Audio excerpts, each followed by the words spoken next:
नमस्ते दोस्तों, स्वागत है आपका हमारे चैनल पर। आज हम आपके साथ एक महत्वपूर्ण बौद्ध कहानी साझा करने वाले हैं जो हमें शांति के मार्ग में एक महत्वपूर्ण सीख सिखाएगी। इससे पहले कि आप इस कहानी में खो जाएं, इस चैनल को सब्सक्राइब जरूर कर लें। तो चलिए एक कहानी शुरू करते हैं। आश्रम के सभी बच्चे जब दूसरे कामों में लगे होते थे तो एक बच्चा एक कोने में बैठा चुपचाप अपने आप में खोया रहता था। वो अक्सर किसी से ज्यादा बात नहीं करता था। आश्रम की सभी जिम्मेदारियां पूरी करने के बाद जहां सभी बच्चे पूरे दिन की घटनाओं की चर्चा करने लगते हैं, वहीं पर वो शांत रहने वाला बच्चा एक बरगद के पेड़ के नीचे बैठकर ध्यान करने लगता। सभी बच्चों को आश्चर्य होता था क्योंकि उसका कोई दोस्त नहीं था।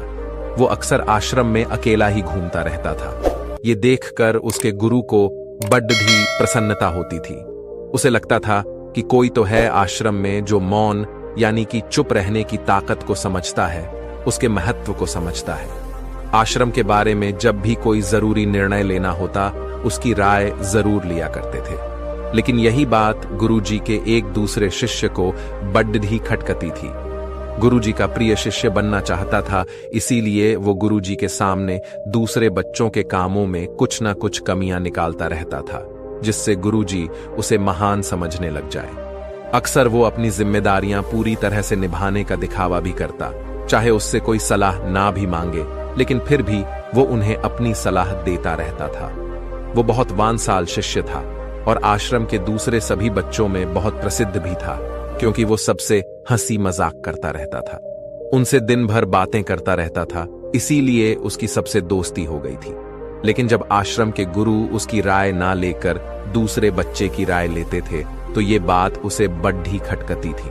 उसे ये लगता था कि वो उस दूसरे बच्चे से ज्यादा बुद्धिमान है, लेकिन गुरुजी फिर भी उसकी तरफदारी करते हैं। ऐसा नहीं था कि गुरुजी को स्वसाल शिष्य के स्वभाव के बारे में पता नहीं था, लेकिन गुरुजी उसे अपने तरीके से सीख देना चाहते थे, ताकि उसकी ज्यादा बोलने की आदत, दिखावा करने की आदत, दूसरों में कमियां निकालने की आदत हमेशा हमेशा के लिए खत्म हो जाए और वो मौन रहकर ध्यान की गहराइयों को छुपाए। असल में हर सच्चे गुरु की यही इच्छा होती है।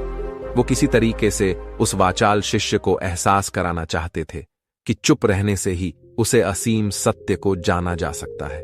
उस विराट का एहसास चुप होकर ही किया जा सकता है। एक दिन गुरुजी को एक तरीका सूझा। उन्होंने आश्रम के सभी बच्चों को अपने पास बुलाया और कहा कि मैं तुम सभी को दो दो हिस्सों में बांटकर अलग अलग गांवों में भिक्षा मांगने के लिए भेज रहा हूं, और जो भी दो बच्चे सबसे ज्यादा भिक्षा मांगकर लाएंगे, उन दोनों को आश्रम की सभी जिम्मेदारियां निभाने का मौका दिया जाएगा। अपनी बात जारी रखते हुए गुरुजी ने बताया कि भिक्षा मांगने से हमारा अहंकार खत्म होता है, इसीलिए हर शिष्य पूरे मन से भिक्षा मांगे। कोई भी इस काम को औपचारिकता में ना लें, वरना तो वो अपने जीवन का बहुत बद्धा ज्ञान खो देंगे। आश्रम के गुरुजी ने जानबूझकर वह वाचल शिष्य और चुप रहने वाले शिष्य की जोड़ी बना दी। वाचाल शिष्य के मन में सिर्फ एक ही बात चल रही थी। इस बार उसे मौका मिला है और इस बार वो गुरुजी को दिखा देगा कि वो चुप रहने वाले शिष्य से कितना ज्यादा प्रतिभावान है। दोनों शिष्यों ने आपस में अपनी सहमति से निर्णय लिया कि दोनों गांव के अलग अलग कोणों से भिक्षा मांगना शुरू करेंगे, ताकि भिक्षा मांगने का काम जल्दी खत्म किया जा सके। चुप रहने वाला शिष्य हर द्वार पर जाकर अपने हाथ जोड़कर अपना भिक्षा का पात्र उनके सामने कर देता। उसके चेहरे पर एक सादगी और उसकी आंखों में एक एकांत होता था, जिससे भिक्षा देने वाले उसे भिक्षा देकर अपने आप को अनुग्रहित समझते थे। वहीं पर दूसरा शिष्य हर द्वार पर जाकर उनको कुछ ना कुछ ज्ञान देने लगता था, जिससे ज्यादातर लोग उसे बिना भिक्षा दिए ही लौटा देते थे। पूरे गांव में भिक्षा मांगकर जब दोनों गांव के बीच में मिले तो वह साल शिष्य ने देखा कि चुप रहने वाले शिष्य के पास उससे दुगुनी भिक्षा थी। ये देखकर उसे मन ही मन बहुत ठेस पहुंचा।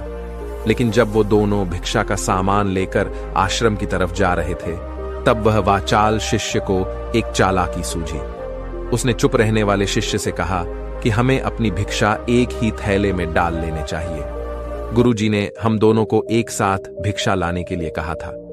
चुप रहने वाले शिष्य ने बिना कुछ बोले अपनी सारी भिक्षा उसके थैले में डाल दी। वाचाल शिष्य मन ही मन बहुत खुश हो रहा था कि अब गुरुजी को यह पता नहीं चलेगा कि ज्यादा भिक्षा हम में से किसने मांगी। उसे लग रहा था कि गुरुजी मुझे इससे कम प्रतिभावान समझेंगे, इसीलिए उसने ये तरकीब लगाई।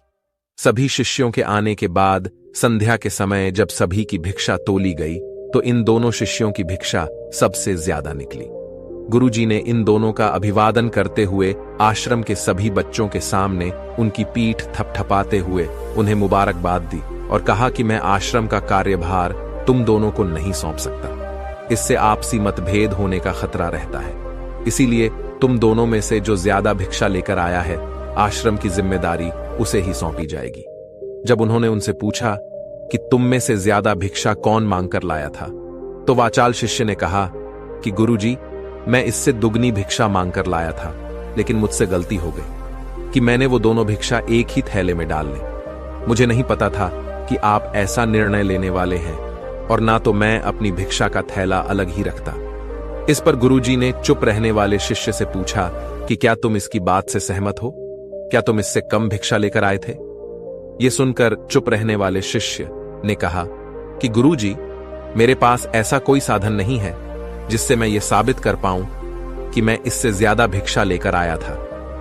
असल में ये उल्टा बोल रहा है, दुगनी भिक्षा मैं लेकर आया था।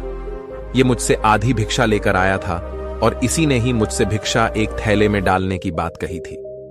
आश्रम से कुछ दूरी पर एक पहाड़ी थी जिसके पीछे सूरज अभी अभी संध्या के समय ढल रहा था। गुरुजी को तो पता था कि सच कौन बोल रहा है, लेकिन बाकी बच्चों के सामने सच साबित करने के लिए उन्होंने उन दोनों से एक सवाल पूछा कि पीछे पहाड़ी पर तुम्हें क्या दिखाई दे रहा है? यह सुनकर वाचाल शिष्य झट से बोल पढ़ा कि गुरुजी, पहाड़ी के पीछे सूरज अपना रंग बिखेर रहा है। आसमान में लालिमा छाई हुई है। यह बहुत ही सुंदर दृश्य है। वो तो और भी बहुत कुछ कहना चाहता था, लेकिन गुरुजी ने उसे चुप करते हुए दूसरे शिष्य से जवाब जानने के लिए जब उसकी तरफ देखा तो उसकी आंखों में आंसू भरे हुए थे। श्रद्धा, भक्ति और प्रेम से उसकी आंखें भर आई थीं। गुरुजी को उससे पूछने की जरूरत ही नहीं पड़ी। गुरुजी ने सभी बच्चों को संबोधित करते हुए कहा कि मैंने सवाल किया था कि पहाड़ी के पीछे तुम्हें क्या दिखाई दे रहा है।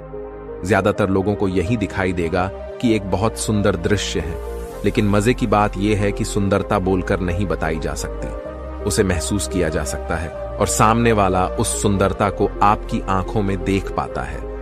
चुप रहने वाले शिष्य की तरफ इशारा करते हुए गुरुजी ने कहा कि असल में सुंदरता इसी बच्चे ने देखी है। दूसरे बच्चे ने सिर्फ सुंदरता की उपव्याख्या की है, लेकिन इसने वास्तविकता में उस सुंदरता को महसूस किया है। अपने आप को ऊंचा दिखाने की सभी कोशिशें नाकाम होती देख वाचाल शिष्य वहीं पर फूट फूट कर रोने लगा। उसको चुप कराते हुए गुरुजी ने कहा कि बेटा, मुझे पहले से पता था कि तुम झूठ बोल रहे हो, लेकिन मैं तुम्हें उस झूठ का एहसास कराना चाहता था। सभी बच्चों को संबोधित करते हुए गुरुजी ने बताया कि शब्द जाल की तरह होते हैं। हमारे ज्यादा बोलने की वजह से बहुत सारी समस्याएं पैदा होती हैं। जब कोई आदमी एक बात को बढ़ा चढ़ाकर बोल देता है तो उसे सिद्ध करने के लिए वो शब्दों के जाल में फंसता चला जाता है और इसी वजह से अंतर्मुखी होने की बजाय वो बहिर्मुखी होता चला जाता है। वहीं पर जिस भी व्यक्ति को अपनी अंतर यात्रा करनी होती है, उसे सबसे पहले चुप रहना सीखना होता है। जरूरत से ज्यादा बोलना या फिर हर वक्त बोलते ही रहना, ये सब हमारी अंतर यात्रा में बाधा बन जाती है। जब आप चुप रहने का अभ्यास करते हैं तो आप अपने साथ वक्त बिताने लगते हैं, जिससे कि आप अपने एकांत को जान पाते हैं। और एक बार अगर मन में एकांत स्थापित हो जाए तो आपकी आंखों में, आपके चेहरे पर वो सादगी, वो एकांत, वो स्पष्टता की झलक, सब कुछ सामने नजर आने लगता है। कुछ साबित करने को नहीं रह जाता, कुछ बताने को नहीं रह जाता, सब कुछ आंखों में देखा जा सकता है। चुप रहने वाले शिष्य की तरफ इशारा करते हुए गुरुजी ने कहा कि अभी जो दृश्य है इस बच्चे ने देखा, वो ज्यादा बोलने वाला आदमी कभी नहीं देख पाएगा। वो अपनी बुद्धि से तर्क वितर्क करता रहेगा कि उसे क्या क्या दिखाई दे रहा है, लेकिन उसमें से वो महसूस कुछ भी नहीं कर पाएगा। उसे दिखाई दिए जाएंगे पहाड़, सूरज या फिर उसकी लालिमा, लेकिन उस सुंदरता को, उस विराट को, उस अद्वैत को वो कभी नहीं देख पाएगा। अगर चुप रहने की कला सीखनी है, और तुम्हें सबसे पहले एक बात ध्यान रखनी होगी कि तुम्हें किसी को भी प्रभावित करने की कोशिश नहीं करनी है। ज्यादातर लोग इसी वजह से ज्यादा बोलते हैं, क्योंकि वो दूसरों को प्रभावित करना चाहते हैं, अपने आप को साबित करना चाहते हैं, और उस साबित करने के चक्कर में वो शब्दों के जाल में फंसते चले जाते हैं और धीरे धीरे वही उनकी आदत बन जाती है। अगर कोई व्यक्ति दूसरों को प्रभावित करना चाहता है तो वो कितने लोगों को प्रभावित कर पाएगा? उसकी ये भूख बढ़ती जाएगी और वह इस संसार में सभी को कभी भी प्रभावित नहीं कर पाएगा। इसीलिए यह समझने की बात होती है कि बहिर्मुखी होने की बजाय हम अंतर्मुखी होकर अपने आप को समझ सकते हैं। अपनी बातों को खत्म करते हुए गुरुजी ने अपना आखिरी संदेश दिया।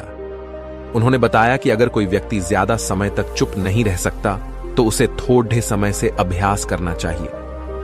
रूढ़ संकल्प लेकर किसी व्रत की भांति दिन में कुछ समय या फिर हफ्ते में कुछ समय या फिर एक दिन चुप रहने का अभ्यास जरूर किया जाना चाहिए। इससे हमारी चुप रहने की आदत धीरे धीरे खुद ब खुद पनपने लगती है, क्योंकि एक बार जब हम चुप रहने लगते हैं तो हमें चुप रहने का आनंद पता चल जाता है।